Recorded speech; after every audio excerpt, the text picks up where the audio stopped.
स्वागत है आप सभी विद्यार्थियों का Subhash study centre YouTube channel पर। तो यदि आप कक्षा 9 के छात्र हैं, कक्षा 11 के छात्र हैं अथवा कक्षा 12 के छात्र हैं तो यह वीडियो आप सभी के लिए बहुत ही महत्वपूर्ण रहने वाली है, क्योंकि इस वीडियो के द्वारा हम आपके साथ साझा करेंगे श्लेष अलंकार की परिभाषा अथवा लक्षण और साथ ही श्लेष अलंकार का सबसे सरल उदाहरण। तो यदि आपने चैनल को सब्सक्राइब नहीं किया है तो चैनल को सब्सक्राइब करने के साथ साथ बेल आइकन को जरूर दबाएं, ताकि आने वाली वीडियो का नोटिफिकेशन आप तक सबसे पहले पहुंच सके। तो श्लेष अलंकार की परिभाषा अथवा लक्षण क्या है, और इस वीडियो को देखने के बाद आपको श्लेष अलंकार की परिभाषा अथवा लक्षण कभी नहीं रटना पड़ेगा, ये मेरा आपसे वादा है। तो श्लेष अलंकार की परिभाषा क्या है या लक्षण क्या है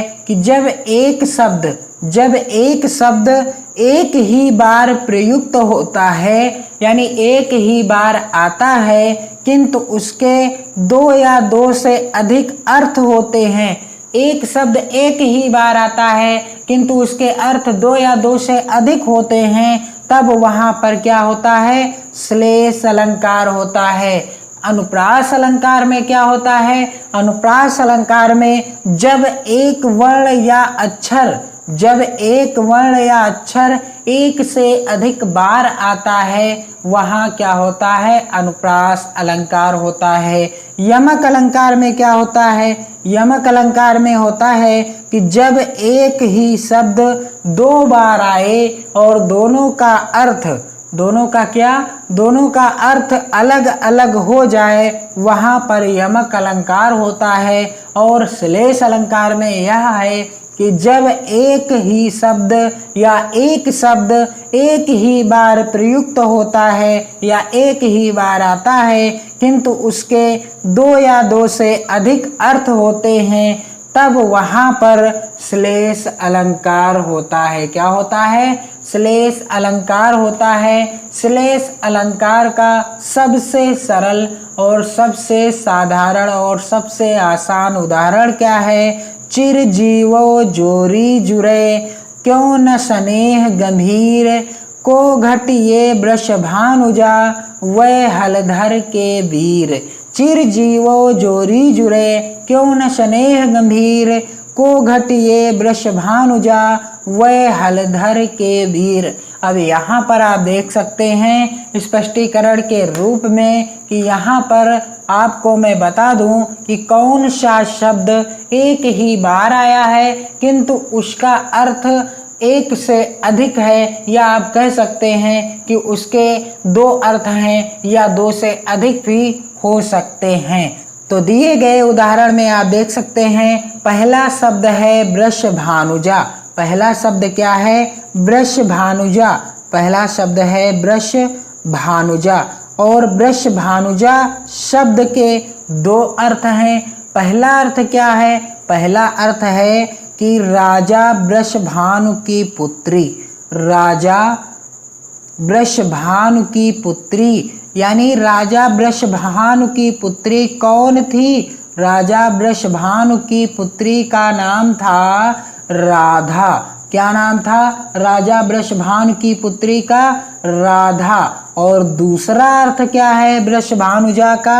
पहला अर्थ है राजा वृषभानु की पुत्री राधा, और दूसरा अर्थ है इस वृषभानुजा का, तो इसका अर्थ हो जाएगा वृषभ। वृषभ क्या क्या हो जाएगा? अर्थ बैल। वृषभ माने होता है बैल, और इसका अर्थ क्या हो जाएगा? यानी बैल की बहन।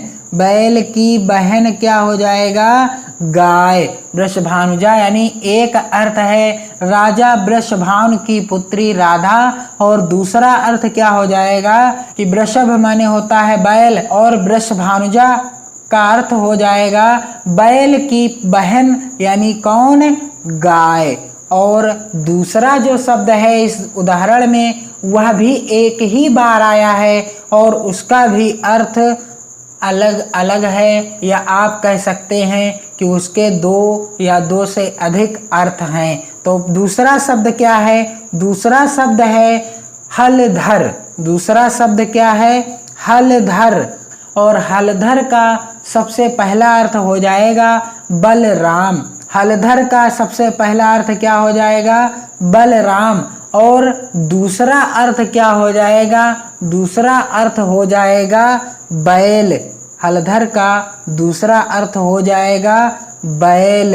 कहने का अर्थ है हलधर का पहला अर्थ हो जाएगा बलराम, जो कि श्री कृष्ण भगवान के बड़े भाई थे और ये हल धारण करते थे, इसलिए इन्हें हलधर भी कहा जाता है, यानी बलराम को हलधर भी कहा जाता है। और हलधर का दूसरा अर्थ क्या हो जाएगा? बैल, क्योंकि बैलों से ही खेतों की जुताई की जाती थी और जब बैलों को हल धारण कराया जाता था तभी खेत की जुताई संभव हो पाती थी, इसलिए हल को बैल भी धारण करते थे।